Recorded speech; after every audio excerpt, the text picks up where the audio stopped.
Hello friends, ನವೋಪ್ರಮತಿ ಸಂಸ್ಥೆ ಅರ್ಪಿಸುವ ಕನ್ನಡದಲ್ಲಿ ದಿ ಹಿಂದೂ ದಿನಪತ್ರಿಕೆಯ ಸುದ್ದಿ ವಿಶ್ಲೇಷಣೆಗೆ ತಮಗೆಲ್ಲರಿಗೂ ಸ್ವಾಗತ.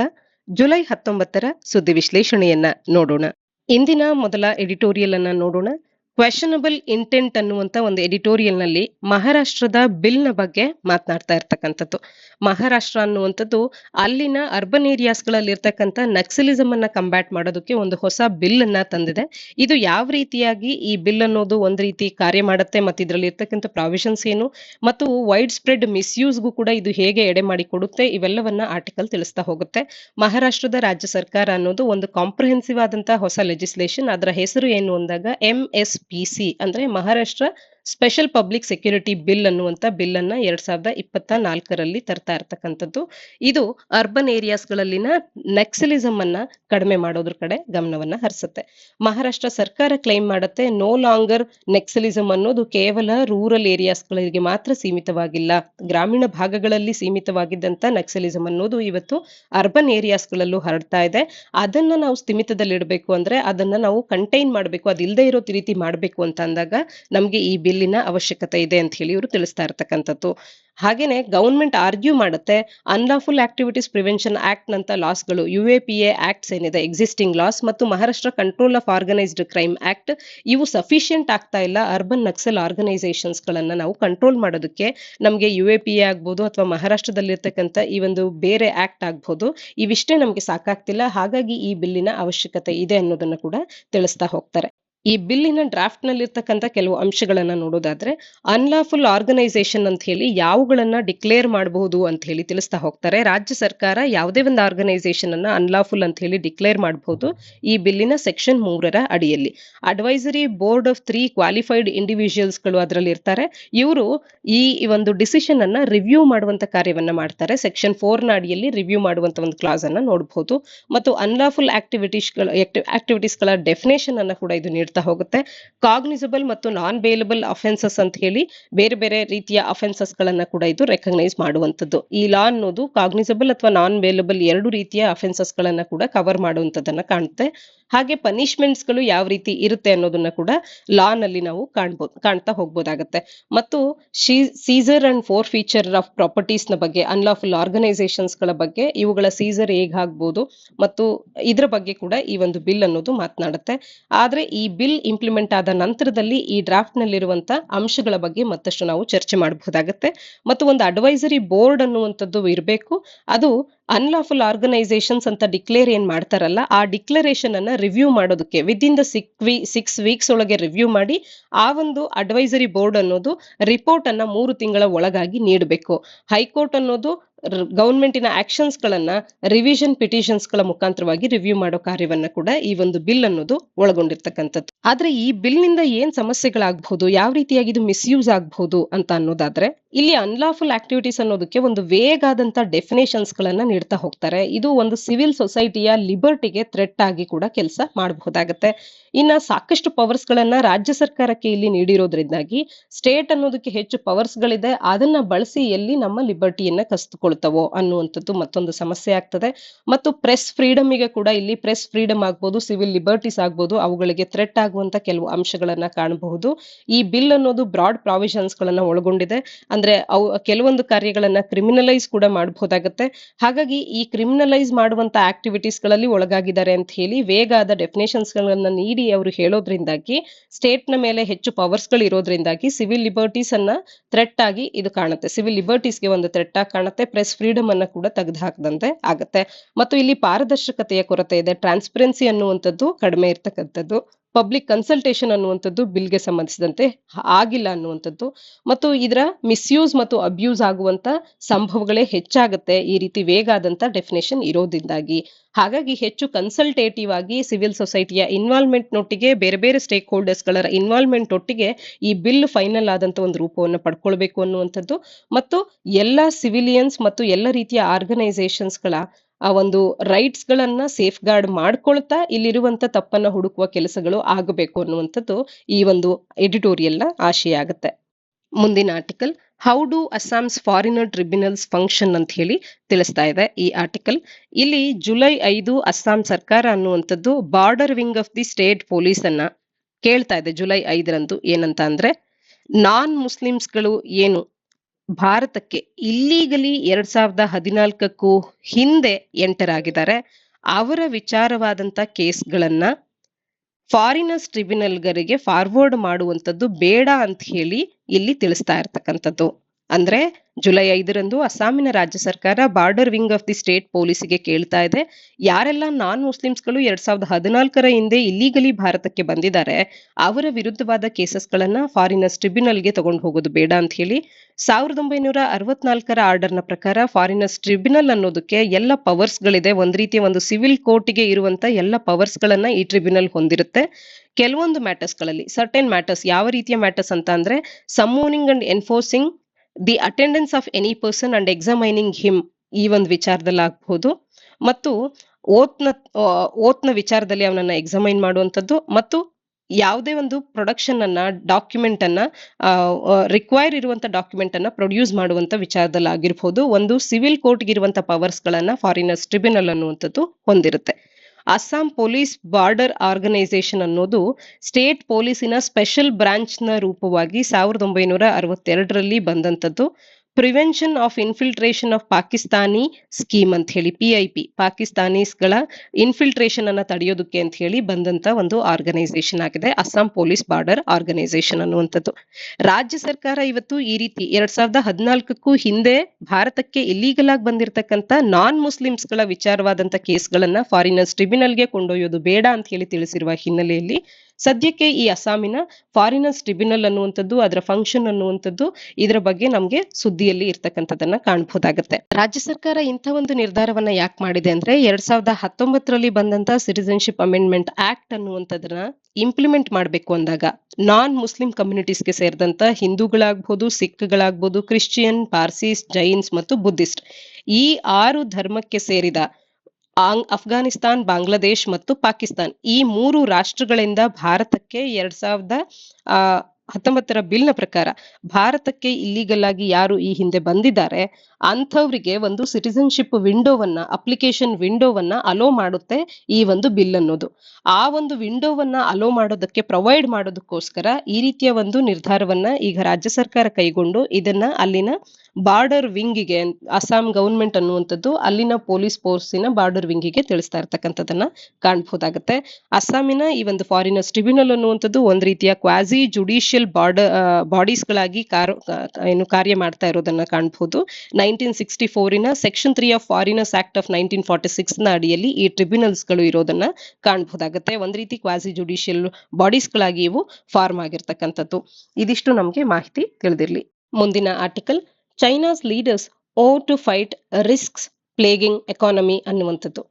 ಜಗತ್ತಿನ 2ನೇ ಅತಿ ದೊಡ್ಡ ಎಕಾನಮಿ ಅಂತ ಸದ್ಯಕ್ಕೆ ಗುರುತಿಸ್ಕೊಳ್ತಾ ಇರ್ತಕ್ಕಂಥ ಚೈನಾ ರಾಷ್ಟ್ರವು ಸದ್ಯಕ್ಕೆ ಇವತ್ತು ಸೆಲ್ಫ್ ರಿಲಯಂಟ್ ಆದಂತ ಎಕನಾಮಿಕ್ ಗ್ರೋತ್ ಅನ್ನ ಅವರು ಫಾರ್ಮುಲೇಟ್ ಮಾಡುವಂತ ಕಾರ್ಯವನ್ನ ಮಾಡ್ತಾ ಇದ್ದಾರೆ.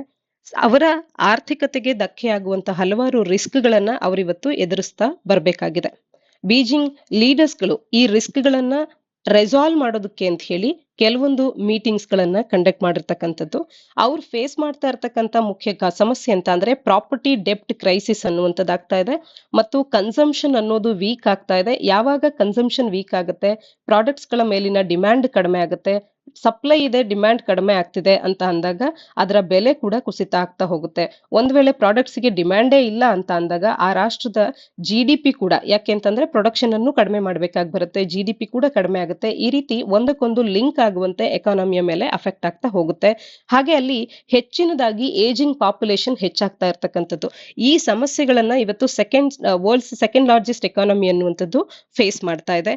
ಈ ಸಮಸ್ಯೆಗಳನ್ನ ರ್ಯಾಪ್ ಅಪ್ ಮಾಡೋದಕ್ಕೆ ಅಥವಾ ಸಮಸ್ಯೆಗಳಿಂದ ಅವರು ನಿವಾರಣೆಯನ್ನ ಪಡ್ಕೊಳ್ಳೋದಕ್ಕೆ ಅಂತ ಹೇಳಿ ಕೆಲವು ಮೀಟಿಂಗ್ಸ್ ಗಳನ್ನ ಕಂಡಕ್ಟ್ ಮಾಡಿ, ಆ ಮೀಟಿಂಗ್ಸ್ ಗಳ ಔಟ್ಪುಟ್ ನಮ್ಗೆ ಏನ್ ಸಿಗ್ತಾ ಇದೆ ಅಂತ ಅಂದ್ರೆ, ಚೈನಾದ ಕಮ್ಯುನಿಸ್ಟ್ ಪಾರ್ಟಿ ಅನ್ನೋದು 3rd ಪ್ಲೀನಮ್ ಅನ್ನ ಇವತ್ತು ಬಿಗನ್ ಮಾಡ್ತಾ ಇದೆ, ಸ್ಲೋಯಿಂಗ್ ಎಕಾನಮಿಯ ಮೇಲೆ ಫೋಕಸ್ ಮಾಡ್ಕೊಳ್ತಾ.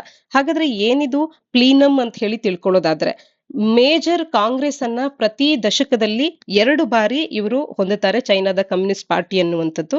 ಇಲ್ಲಿ ಸೆಂಟ್ರಲ್ ಕಮಿಟಿಯನ್ನ ಎಲೆಕ್ಟ್ ಮಾಡ್ಲಾಗತ್ತೆ, ಮೆಂಬರ್ಸ್ ಗಳು ಎಲೆಕ್ಟ್ ಮಾಡ್ತಾರೆ ಸೆಂಟ್ರಲ್ ಕಮಿಟಿಯನ್ನ. ಪಾರ್ಟಿ ಕಾಂಗ್ರೆಸಸ್ ನಡುವೆ ಸೆಂಟ್ರಲ್ ಕಮಿಟಿ ಅನ್ನೋದು 7 ಪ್ಲೀನಮ್ಸ್ ಗಳನ್ನ ಹೋಲ್ಡ್ ಮಾಡ್ತಾ ಇದೆ. ಎಲ್ಲಾ ಕರೆಂಟ್ ಮೆಂಬರ್ಸ್ ಗಳು ಕೂಡ ಇದನ್ನ ಅಟೆಂಡ್ ಮಾಡಿರ್ತಕ್ಕಂಥದ್ದು.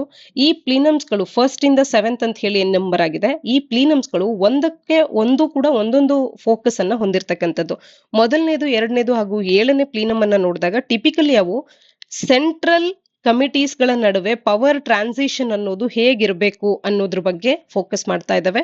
4 ಮತ್ತು 6ನೇ ಪ್ಲೀನಮ್ ಅನ್ನೋದು ಜನರಲಿ ಪಾರ್ಟಿ ಐಡಿಯಾಲಜಿಯ ಮೇಲೆ ಸೆಂಟರ್ ಆಗ್ತಾ ಇರುವಂತದ್ದು. ಹಾಗೆ 3rd ಪ್ಲೀನಮ್ ಅನ್ನೋದು historically long term economic reforms ಗಳ ಮೇಲೆ, ದೀರ್ಘ ಮಟ್ಟದ ಸುದೀರ್ಘವಾದಂತ ಒಂದು ಆರ್ಥಿಕ ಸುಧಾರಣೆಗಳ ಮೇಲೆ ಫೋಕಸ್ ಮಾಡುತ್ತೆ.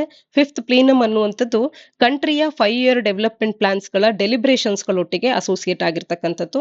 ಈ ರೀತಿ ಡಿಫರೆಂಟ್ ಆಸ್ಪೆಕ್ಟ್ಸ್ ಗಳ ಮೇಲೆ 1st ಇಂದ 7th ಪ್ಲೀನಮ್ ಅನ್ನುವಂಥದ್ದು ಫೋಕಸ್ ಅನ್ನ ಮಾಡ್ತಾ ಇದೆ. ಇಲ್ಲಿ ಪಾಸ್ಟ್ ಪ್ಲೀನಾವನ್ನ ಎಕೋ ಮಾಡ್ತಾ ಟಾಪ್ ಅಫಿಷಿಯಲ್ಸ್ ಗಳು ಪ್ರಾಮಿಸ್ ಕೂಡ ಮಾಡ್ತಾ ಇದ್ದಾರೆ. ಫುಲ್ಲರ್ ಪ್ಲೇ ಅನ್ನ ರೋಲ್ ಆಫ್ ಮಾರ್ಕೆಟ್ ಮೆಕ್ಯಾನಿಸಮ್ಸ್ ಗಳಿಗೆ ನೀಡುವಂಥದ್ದು ಮತ್ತು ಮಾರ್ಕೆಟ್ ಫೇಲ್ಯೂರ್ಸ್ ಗಳನ್ನ ತೊಡೆದು ಹಾಕೋದಕ್ಕೆ ಬೇಕಾಗುವಂತ ಕಾರ್ಯಗಳನ್ನ ಮಾಡ್ತೇವೆ ಅನ್ನೋದನ್ನ ಇಲ್ಲಿ ತಿಳಿಸ್ತಾ ಹೋಗ್ತಾ ಇದ್ದಾರೆ.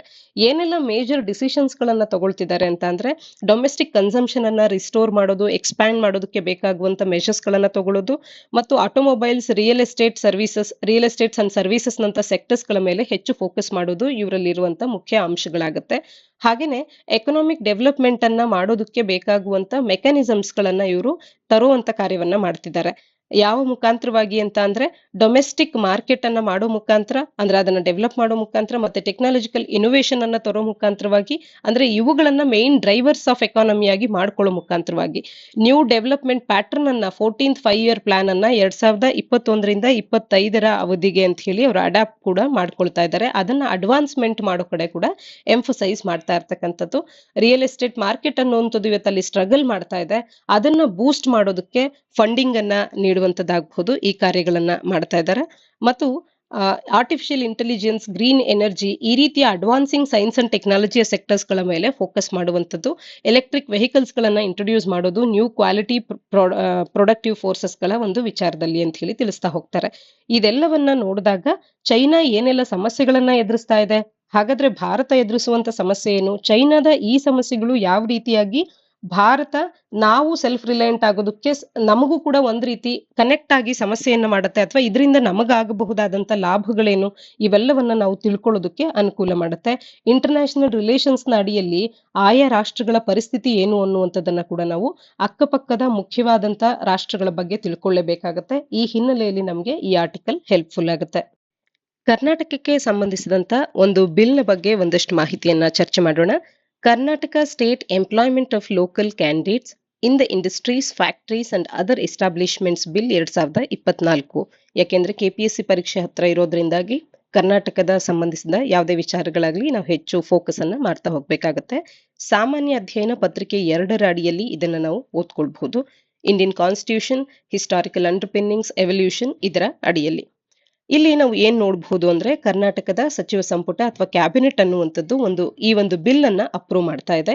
ಈ ಬಿಲ್ ಅನ್ನೋದು ಮ್ಯಾಂಡೇಟ್ ಮಾಡ್ತಾ ಇದೆ ಇಂಡಸ್ಟ್ರೀಸ್ ಗಳನ್ನ, ಫ್ಯಾಕ್ಟರೀಸ್ ಗಳನ್ನ ಮತ್ತು ಬೇರೆ ಬೇರೆ ಎಸ್ಟಾಬ್ಲಿಷ್ಮೆಂಟ್ಸ್ ಗಳನ್ನ, ದಟ್ ಇಲ್ಲಿ ಸ್ಥಳೀಯ ಜನಗಳೇನಿರ್ತಾರೆ, ಲೋಕಲ್ ಪೀಪಲ್ ಅಥವಾ ಲೋಕಲ್ ಕ್ಯಾಂಡಿಡೇಟ್ಸ್ ಗಳನ್ನ ಮ್ಯಾನೇಜ್ಮೆಂಟ್ ಪೊಸಿಷನ್ಸ್ ಗಳಲ್ಲಿ 50% ಸ್ಥಳೀಯ ಜನಗಳಿಗೆ ಅವಕಾಶವನ್ನ ನೀಡಬೇಕು ಅನ್ನುವಂಥದ್ದು, ಮತ್ತು ಮ್ಯಾನೇಜ್ಮೆಂಟ್ ಅಲ್ಲದೆ ಇರುವಂತ ನಾನ್ ಮ್ಯಾನೇಜ್ಮೆಂಟ್ ಪೊಸಿಷನ್ಸ್ ಗಳಲ್ಲಿ 75% ಲೋಕಲ್ ಪೀಪಲ್ಗೆ ಸ್ಥಾನವನ್ನು ನೀಡಬೇಕು ಅನ್ನುವಂಥದ್ದು ಈ ಒಂದು ಬಿಲ್ ಮಾಡ್ತಾ ಇರ್ತಕ್ಕಂಥ ಒಂದು ಮ್ಯಾಂಡೇಟ್ ಆಗತ್ತೆ. ಈ ಬಿಲ್ ಅನ್ನುವಂಥದ್ದಕ್ಕೆ ಸಚಿವ ಸಂಪುಟ ಈಗ ಅನುಮೋದನೆಯನ್ನ ನೀಡಿದ್ದು, ಈ ಸಚಿವ ಸಂಪುಟವನ್ನ ಯಾರು ಲೀಡ್ ಮಾಡ್ತಿರ್ತಾರೆ ಅಂದ್ರೆ CM ಅವರು ಲೀಡ್ ಮಾಡ್ತಾರೆ ಅನ್ನೋದು ಗೊತ್ತಿರ್ಲಿ. ಈ ಬಿಲ್ ಅಲ್ಲಿ ಹಾಗಾದ್ರೆ ಮುಖ್ಯವಾದ ಏನೆಲ್ಲ ಅಂಶಗಳಿದೆ ಅಂತ ನೋಡೋದಾದ್ರೆ, ಸ್ಥಳೀಯ ಅಭ್ಯರ್ಥಿ ಅನ್ನೋದನ್ನ ಹೇಗೆ ಡಿಫೈನ್ ಮಾಡಿದ್ದಾರೆ ಅಂದ್ರೆ, ಇಲ್ಲಿ ಡೆಫಿನೇಷನ್ ಅನ್ನ ನೀಡ್ತಾ ಹೋಗ್ತಾರೆ ಲೋಕಲ್ ಕ್ಯಾಂಡಿಡೇಟಿಗೆ. ಡೆಫಿನೇಷನ್ ಹೀಗಿದೆ: ಒಂದು, ಅವರು ಕರ್ನಾಟಕದಲ್ಲಿ ಜನಿಸಿರ್ಬೇಕು, ಬರ್ತ್ ಅನ್ನುವಂಥದ್ದು ಕರ್ನಾಟಕದಲ್ಲಿ ಆಗಿರ್ಬೇಕು ಅನ್ನುವಂಥದ್ದು ಒಂದ್ ಅಂಶ ಆಗ್ಬಹುದು. ಜೊತೆಗೆ ಕರ್ನಾಟಕದಲ್ಲಿ 15 ವರ್ಷ ಅವರು ಡಾಮಿಸೈಲ್ ಆಗಿರ್ಬೇಕು, ವಾಸ ಇರ್ಬೇಕಾಗ್ತದೆ. ಮತ್ತು ಕರ್ನಾಟಕದ ನಿವಾಸಿ ಆಗ್ಬೇಕಾಗುತ್ತೆ ಕನಿಷ್ಠ 15 ವರ್ಷ. ಮತ್ತು ಅವರಿಗೆ ಕನ್ನಡವನ್ನ ಬರೆಯೋದಕ್ಕೆ, ಓದೋದಕ್ಕೆ ಮತ್ತು ಮಾತನಾಡ್ಲಿಕ್ಕೆ ಚೆನ್ನಾಗಿ ಬರಬೇಕಾಗುತ್ತೆ. ಹಾಗೇನೆ ನೋಡಲ್ ಏಜೆನ್ಸಿ ನಡೆಸುವಂತ ಒಂದು ಪರೀಕ್ಷೆಯನ್ನ ಅವರು ಪಾಸ್ ಮಾಡ್ಬೇಕಾಗ್ತದೆ. ಈ ಇಷ್ಟು ಕನ್ಸಿಡರೇಷನ್ ಅನ್ನ ತಗೊಂಡು ಅವರನ್ನ ನಾವು ಸ್ಥಳೀಯರು ಅಂತ ಹೇಳಿ ತಿಳಿಸಬಹುದಾಗತ್ತೆ ಅಂತ ಹೇಳಿ ಈ ಬಿಲ್ ಡಿಫೈನ್ ಮಾಡ್ತಾ ಹೋಗುತ್ತೆ. ಬಿಲ್ ನಲ್ಲಿ ಯಾರನ್ನ ಸ್ಥಳೀಯರು ಅಂತಾರೆ ಅನ್ನುವಂತ ಡೆಫಿನೇಷನ್ ನಮಗೆ ಗೊತ್ತಿರಬೇಕು. ಇನ್ನ ಅವರಿಗೆ ಏನೆಲ್ಲ ವ್ಯಾಸಂಗ ಮಾಡಿರ್ಬೇಕು ಅಥವಾ ಎಜುಕೇಶನಲ್ ರಿಕ್ವೈರ್ಮೆಂಟ್ಸ್ ಏನೆಲ್ಲ ಕೇಳ್ತಾರೆ ಅಂತ ಅಂದ್ರೆ, ಸೆಕೆಂಡರಿ ಸ್ಕೂಲ್ ಸರ್ಟಿಫಿಕೇಟ್ ಅಂದ್ರೆ ಕನಿಷ್ಠ ಪಕ್ಷ 10ನೇ ತರಗತಿಯನ್ನ ಅವರು ವ್ಯಾಸಂಗ ಮಾಡಿರ್ಬೇಕಾಗ್ತದೆ. ಕನ್ನಡ ಅನ್ನುವಂಥದ್ದು ಒಂದು ಭಾಷೆಯಾಗಿ ಅವರು ಅಧ್ಯಯನ ಮಾಡಬೇಕು ಮತ್ತು ಕನ್ನಡ ಪ್ರೊಫಿಷಿಯನ್ಸಿ ಭಾಷೆಯನ್ನ ಕೂಡ ನೋಡಲ್ ಏಜೆನ್ಸಿ ನಡೆಸೋದನ್ನ ಕೂಡ ಅವರು ಪಾಸ್ ಮಾಡಬೇಕಾಗ್ತದೆ ಅಂತ ಹೇಳಿ ತಿಳಿಸ್ತಾ ಹೋಗ್ತಾರೆ. ಹಾಗೆ ಟ್ರೈನಿಂಗ್ ಅಂಡ್ ರಿಲ್ಯಾಕ್ಸೇಷನ್ ಪ್ರಾವಿಷನ್ಸ್ ಗಳನ್ನ ಕೂಡ ಇದು ಒಳಗೊಂಡಿರ್ತಕ್ಕಂಥದ್ದು. ಮತ್ತು ಈ ಪ್ರಾವಿಷನ್ಸ್ ಗಳನ್ನ ಅವ್ರು ಒಂದು ವೇಳೆ ತಲೆ ಬಾಗ್ಲಿಲ್ಲ ಅಂದಾಗ ನಾನ್ ಕಂಪ್ಲೈನ್ಸ್ಗೆ ಪೆನಾಲ್ಟೀಸ್ ಗಳನ್ನ ಕೂಡ ಹಾಕಬಹುದು, 10,000ದಿಂದ 25,000ದವರೆಗೆ ಅಂತ ಕೂಡ ಈ ಬಿಲ್ ಅಂಶಗಳನ್ನ ಒಳಗೊಂಡಿರ್ತಕ್ಕಂಥದ್ದು. 2020ರಲ್ಲಿ ಪಂಜಾಬ್ ಅಂಡ್ ಹರಿಯಾಣ ಹೈಕೋರ್ಟ್ ಅನ್ನುವಂಥದ್ದು ಈ ರೀತಿಯ ಒಂದು bill, Haryana state employment of local candidates act ಅನ್ನುವಂಥದ್ದು 2020ರಲ್ಲಿ ಜಾರಿಗೆ ಬಂದಾಗ ಅದನ್ನ ಕ್ವಾಶ್ ಮಾಡುವಂತ, ತೆಗೆದು ಹಾಕುವಂತ ಕಾರ್ಯವನ್ನ ಮಾಡಿದೆ ಹರಿಯಾಣ ಮತ್ತು ಪಂಜಾಬ್ ಹೈಕೋರ್ಟ್ ಅನ್ನೋದು ನಮ್ಗೆ ಗೊತ್ತಿರ್ಲಿ. ಆ ಒಂದು ಬಿಲ್ನ ಅಡಿಯಲ್ಲಿ ಕೂಡ 75% ಮೀಸಲಾತಿಯನ್ನ ಆ ಒಂದು ರಾಜ್ಯದ ಡೊಮಿಸೈಲ್ಸ್ ಗಳಿಗೆ ಖಾಸಗಿ ಸೆಕ್ಟರ್ ನಲ್ಲಿ, ಖಾಸಗಿ ವಲಯದಲ್ಲಿರ್ತಕ್ಕಂಥ ಕೆಲಸಗಳಲ್ಲಿ ನೀಡಬೇಕು ಅನ್ನೋದಾಗಿತ್ತು. ಅದನ್ನ ಕೂಡ ಕ್ವಾಶ್ ಮಾಡಿದೆ ಅಲ್ಲಿನ ಹೈಕೋರ್ಟ್ ಅನ್ನೋದು ಗೊತ್ತಿರ್ಲಿ. ಈ ಡಿಸಿಷನ್ ಯಾಕೆ ಅಂತ ಅಂದ್ರೆ, ಸ್ಟೇಟ್ ಅನ್ನುವಂಥದ್ದು ತನ್ನ ಲೆಜಿಸ್ಲೇಟಿವ್ ಅಥಾರಿಟಿಯನ್ನ ಓವರ್ ಸ್ಟೆಪ್ ಮಾಡಿದೆ, ಅದನ್ನ ಮೀರಿ ಕೆಲಸವನ್ನ ಮಾಡಿದೆ ಮತ್ತು ಅನ್ಡ್ಯೂ ರಿಸ್ಟ್ರಿಕ್ಷನ್ಸ್ ಗಳನ್ನ ಪ್ರೈವೇಟ್ ಎಂಪ್ಲಾಯರ್ಸ್ ಗಳ ಮೇಲೆ ಹಾಕಿದೆ ಅನ್ನುವಂತ ಒಂದು ಉದ್ದೇಶದಿಂದಾಗಿ ಹೈಕೋರ್ಟ್ ಈ ಒಂದು ಆರ್ಡರ್ ಅನ್ನ, ಈ ಒಂದು ಆಕ್ಟ್ ಅನ್ನ ಕ್ವಾಶ್ ಮಾಡುವಂತ ಕಾರ್ಯವನ್ನ ಈಗಾಗಲೇ ಮಾಡಿತ್ತು ಅನ್ನೋದು ಗೊತ್ತಿರ್ಲಿ. ಯಾಕೆ ಈ ರೀತಿಯ ಒಂದು ಆಕ್ಟ್ ಅಥವಾ ಬಿಲ್ ಅನ್ನೋದು ನಮ್ಮಲ್ಲಿ ಪಾಸ್ ಆಗ್ತಾ ಇದೆ, ಅಥವಾ ಈ ಬಿಲ್ಲಿಗೆ ಒಪ್ಪಿಗೆಯನ್ನ ಸಚಿವ ಸಂಪುಟ ಯಾಕೆ ಸೂಚಿಸಿದೆ, ಇದರ ಅವಶ್ಯಕತೆ ಏನಿತ್ತು ಅಂತ ಅಂದ್ರೆ, ಈ ರೀತಿ ಕನ್ನಡಿಗರಿಗೆ ಒಂದು ಕೆಲಸವನ್ನ ಮೀಸಲು ಮಾಡಬೇಕು ಅನ್ನುವಂತ ಡಿಮ್ಯಾಂಡ್ ಕನ್ನಡಿಗರ ಪರವಾಗಿ, ಕನ್ನಡ ಪರ ಸಂಘಟನೆಗಳ ಪರವಾಗಿ ಸಾಕಷ್ಟು ವರ್ಷಗಳಿಂದ ಇದೊಂದು ಲಾಂಗ್ ಪೆಂಡಿಂಗ್ ಡಿಮ್ಯಾಂಡ್ ಅಂತಾನೆ ಹೇಳ್ಬೋದಾಗತ್ತೆ. ಮತ್ತು ಸರೋಜಿನಿ ಮಹಿಷಿ ರಿಪೋರ್ಟ್ ಅನ್ನೋದರ ಇಮಿಡಿಯೇಟ್ ಇಂಪ್ಲಿಮೆಂಟೇಷನ್ ಆಗಬೇಕು ಅನ್ನುವಂತ ಡಿಮ್ಯಾಂಡ್ ಕೂಡ ಸಾಕಷ್ಟು ಕಡೆಯಲ್ಲಿ ಇರ್ತಕ್ಕಂಥದ್ದು. ಏನಿದು ಸರೋಜಿನಿ ಮಹಿಷಿ ರಿಪೋರ್ಟ್ ಅಂದ್ರೆ, 1984ರಲ್ಲಿ ಈ ರಿಪೋರ್ಟ್ ಅನ್ನ ಸಬ್ಮಿಟ್ ಮಾಡ್ತಾರೆ. ಫಾರ್ಮರ್ ಯೂನಿಯನ್ ಮಿನಿಸ್ಟರ್ ಆಗಿದ್ದಂಥವ್ರು, ಫಸ್ಟ್ ವುಮೆನ್ MP ಕೂಡ ಆಗಿದ್ರು ಇವರು ಕರ್ನಾಟಕದ ಕಡೆಯಿಂದ, ಸರೋಜಿನಿ ಮಹಿಷಿ ಅವರು. 58 ರೆಕಮೆಂಡೇಶನ್ಸ್ ಗಳನ್ನ ಇದು ಒಳಗೊಂಡಿತ್ತು. ಈ ರಿಪೋರ್ಟು 100% ಮೀಸಲಾತಿಯನ್ನ ಸ್ಥಳೀಯರಿಗೆ ಗುಂಪು C ಮತ್ತು ಗುಂಪು D ಹುದ್ದೆಗಳಲ್ಲಿ ನೀಡಬೇಕು ಅನ್ನುವಂಥದ್ದನ್ನ ತಿಳಿಸಿತ್ತು. ಬೋತ್ ಕೇಂದ್ರ ಸರ್ಕಾರದ ಡಿಪಾರ್ಟ್ಮೆಂಟ್ಸ್ ಗಳಲ್ಲಿ ಆಗ್ಬಹುದು ಅಥವಾ ಯಾವುದೇ ಪಬ್ಲಿಕ್ ಸೆಕ್ಟರ್ ಅಂಡರ್ಟೇಕಿಂಗ್ಸ್ ಗಳಲ್ಲಿ, PSUs ಗಳಲ್ಲಿ ಆಗ್ಬಹುದು, ಇರುವಂತ ಕೆಲಸಗಳಲ್ಲಿನ ಗುಂಪು C ಮತ್ತು ಗುಂಪು D ಹುದ್ದೆಗಳಲ್ಲಿ ಸ್ಥಳೀಯರಿಗೆ 100% ಮೀಸಲಾತಿಯನ್ನ ನೀಡಬೇಕು ಅನ್ನುವಂಥದ್ದು ಈ ರಿಪೋರ್ಟ್ ನಲ್ಲಿ ಕರ್ನಾಟಕದ ಮೊದಲ ಮಹಿಳಾ MP ಆಗಿ ಯೂನಿಯನ್ ಮಿನಿಸ್ಟರ್ ಆಗಿದ್ದಂತವರ ಒಂದು ರಿಪೋರ್ಟ್, ಸರೋಜಿನಿ ಮಹಿಷಿ ಅವರ ರಿಪೋರ್ಟ್ ನಲ್ಲಿ 84ರಲ್ಲಿ ಈ ರಿಪೋರ್ಟ್ ಸಬ್ಮಿಟ್ ಆಗಿ ಇದರಲ್ಲಿ ಇತ್ತು. ಇದನ್ನ ಇಂಪ್ಲಿಮೆಂಟ್ ಮಾಡಬೇಕು ಅನ್ನುವಂಥದ್ದು ಕನ್ನಡಿಗರ ಪರವಾಗಿ ಸಾಕಷ್ಟು ವರ್ಷಗಳಲ್ಲಿ ಇದ್ದಂತ ಒಂದು ಡಿಮ್ಯಾಂಡ್ ಆಗಿತ್ತು. ಈಗ ಅದಕ್ಕೆ ಇಂಬು ನೀಡುವಂತೆ ಒಂದಷ್ಟು ಮಟ್ಟಿಗಾದ್ರೂ ಕೂಡ ಅದು ಇನ್ಫ್ಲೂಯೆನ್ಸ್ ಆಗೋ ರೀತಿಯಲ್ಲಿ ಒಂದು ಬಿಲ್ ಅನ್ನ ಈಗ ಇಂಟ್ರೊಡ್ಯೂಸ್ ಮಾಡಲಾಗಿರ್ತಕ್ಕಂಥದ್ದು. ಇದಿಷ್ಟು ನಮ್ಗೆ ಮಾಹಿತಿ ತಿಳಿದಿರ್ಲಿ ಕರ್ನಾಟಕದ ಬಗ್ಗೆ. ಇದು ಕರ್ನಾಟಕದ ಎಸ್ಸೆಗೆ ಉಪಯೋಗ ಆಗಬಹುದು, KPSC ನಡೆಸುವಂತ ಎಸ್ಸೆ ಅಥವಾ KPSCಯ ಮೇನ್ಸ್ ಪರೀಕ್ಷೆಯಲ್ಲಿ ಮತ್ತು KPSCಯ ಪ್ರಿಲಿಮ್ಸ್ ಪರೀಕ್ಷೆಯಲ್ಲಿ ಇದಕ್ಕೆ ಪೂರಕವಾಗಬಹುದಾದಂತ ಪ್ರಶ್ನೆಗಳನ್ನ ಕೇಳಬಹುದಾಗಿರುತ್ತೆ. ಇದಿಷ್ಟು ಇಂದಿನ ಸುದ್ದಿ ವಿಶ್ಲೇಷಣೆಯಾಗಿದೆ. ನಾಳಿನ ಸುದ್ದಿ ವಿಶ್ಲೇಷಣೆಯೊಂದಿಗೆ ಮತ್ತೆ ಸಿಗೋಣ. ಧನ್ಯವಾದ.